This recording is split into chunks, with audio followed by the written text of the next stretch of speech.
The movie begins with two school buses driving side by side on the road, full of students heading out on a trip. Everyone was cheerful, laughing, and playfully hitting each other with pillows. The weather was sunny and calm. Among them was a girl named Mitsuko, quietly writing a poem in her notebook. Two girls sitting nearby mocked her for writing instead of playing like everyone else. They snatched the notebook from her, and her pen fell to the floor. Mitsuko bent down to pick it up. Right at that moment, a violent windstorm suddenly struck the buses. The storm split both buses in half, and it also seemed to split the students' bodies and minds apart.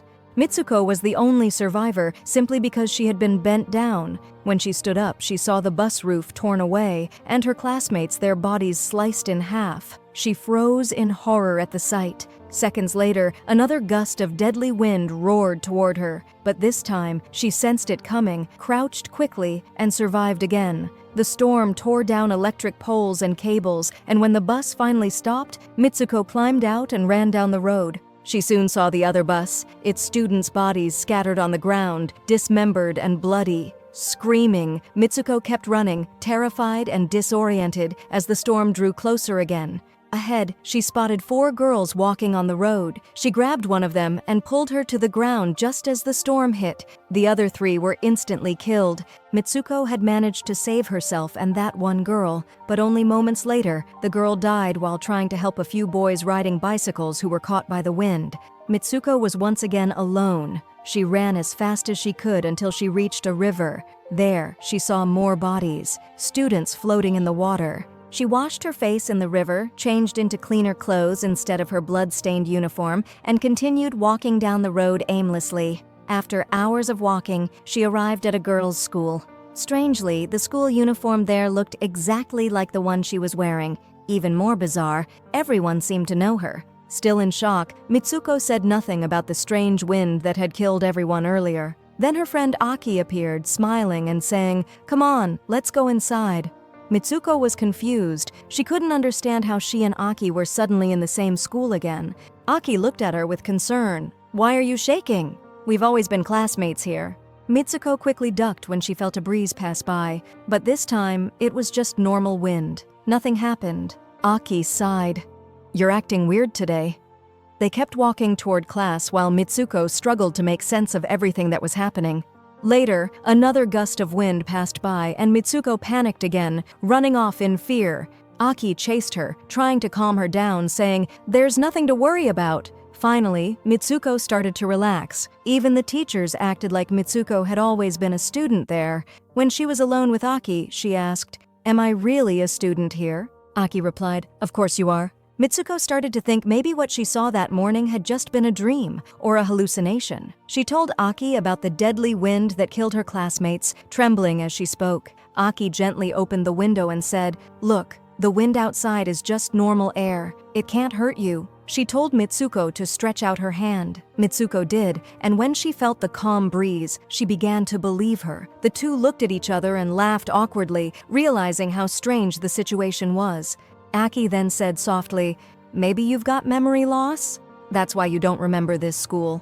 Later, they met up with some of their friends. Everyone laughed and joked together, skipping the rest of their classes that day. They went out into the forest, laughing and playing around. Mitsuko felt genuinely happy again, completely opposite of the fear she'd felt earlier. She convinced herself that what she saw in the morning had just been a nightmare. They reached a lake, catching their breath. Aki told the others about Mitsuko's strange dream of the deadly wind, but one of the girls, Reem, interrupted. She said, "What if it really happened?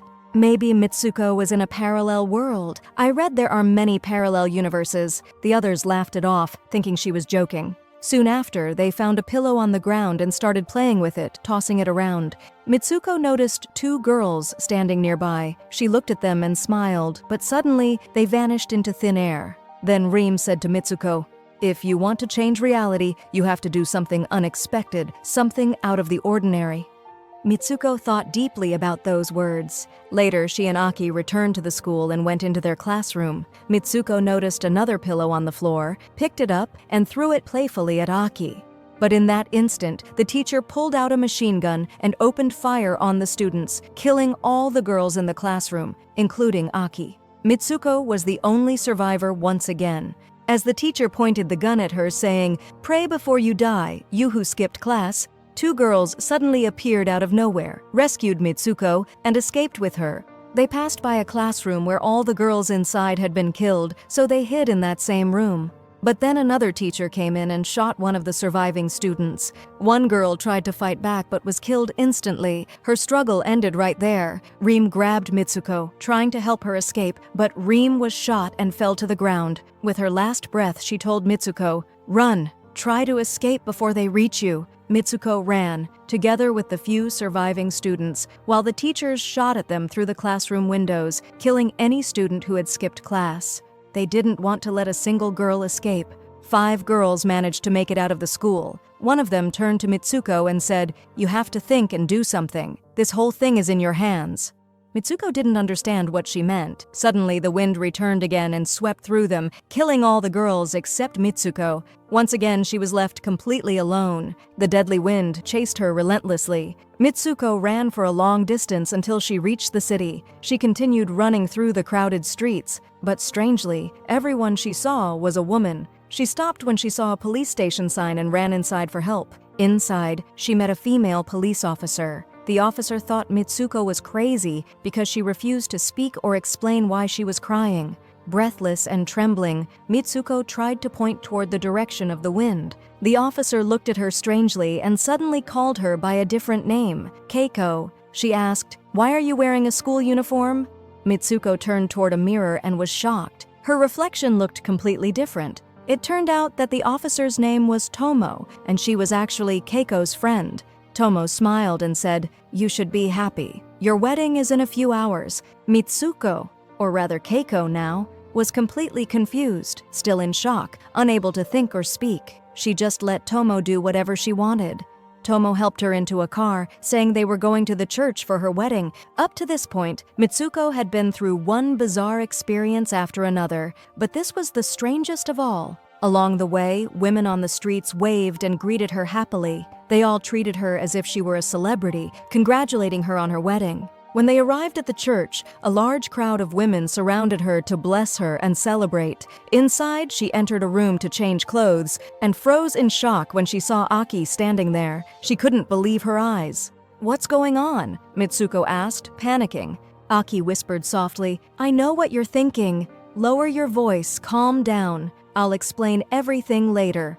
Outside, the other women were gossiping about how handsome the groom was. Then they brought in the wedding dress for Keiko to wear. Aki asked all the girls to leave the room, saying Keiko was still nervous. Once they were alone, Aki called her by her real name, Mitsuko, and said, "You have to do exactly what I tell you. Stay calm, don't panic. I can't explain everything now because they're watching us." Mitsuko trusted Aki completely and let her help. Aki helped her put on the wedding dress, making sure everything looked perfect. When Mitsuko was ready, a few girls came in to take her to the ceremony. But suddenly, Aki attacked them, killing them all. She wanted to teach Mitsuko how to fight. She handed Mitsuko a broken glass bottle and told her, "Use this to attack anyone who makes you feel unsafe."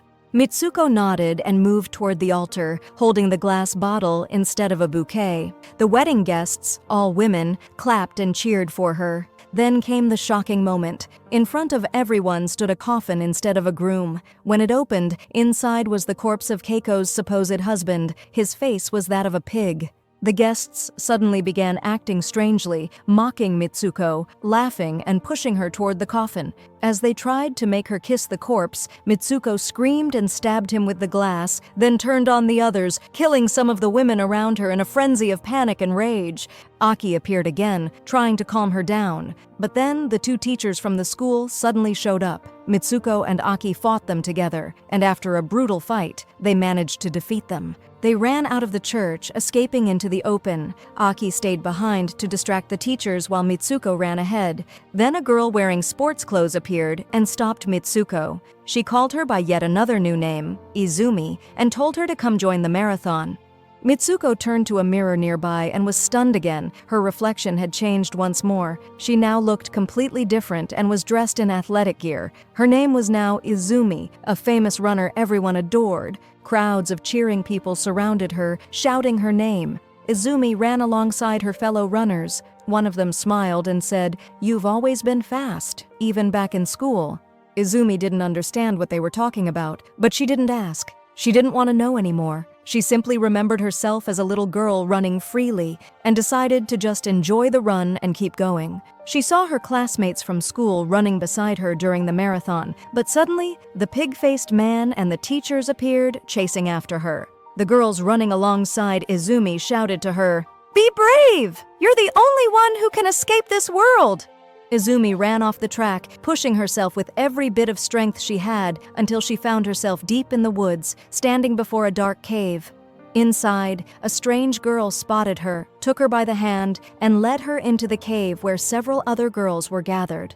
They all looked terrifying. They resembled Izumi, but their hair covered their faces, their presence unsettling. The girl who brought her there said coldly, "If you don't die, all of us will die."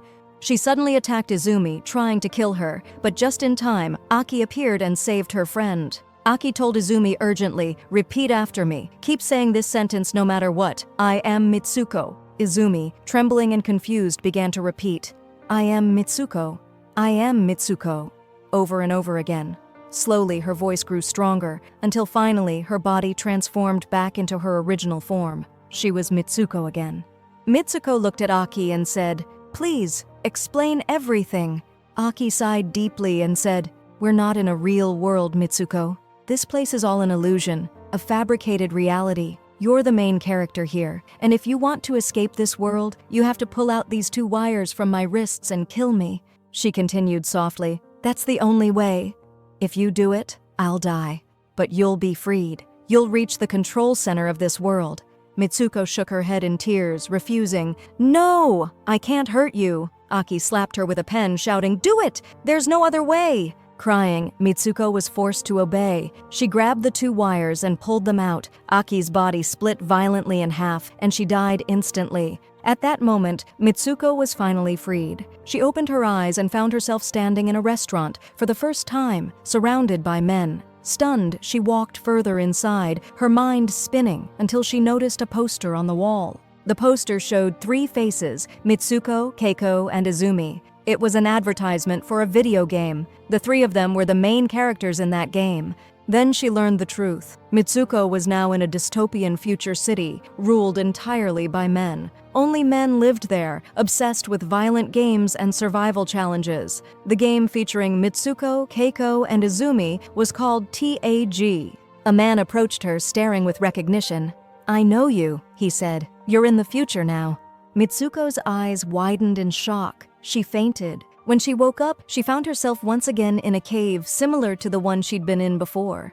Inside were all the characters from the game, their bodies preserved like lifeless mannequins.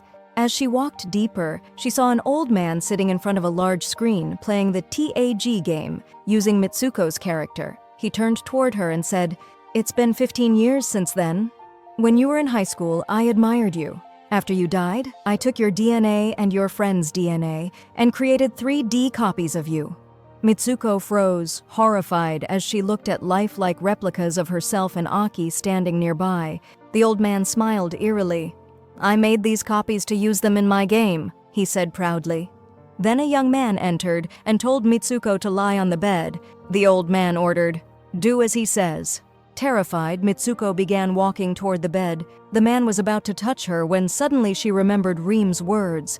"Do something unexpected, something beyond the ordinary, if you want to escape the illusion you're in." Mitsuko took the advice to heart. She snapped. She screamed at the old man, attacked him, and shouted, "Stop playing with girls like they're your toys." She grabbed a pillow and hit him hard. Feathers burst out, turning blood red in the air. Then she seized a metal rod from his hand and stabbed herself in the chest. The old man screamed in shock because her death would destroy the entire game. And that's exactly what happened. All 3 of the characters, Mitsuko, Keiko, and Izumi, died, and the world of the game collapsed. Mitsuko was finally free, alive in the real world at last. And with that, the story ends. Don't forget to hit the like button and help us reach 10,000 likes. If you came to the end, drop a feather emoji in the comments so we'll know who truly loved this movie.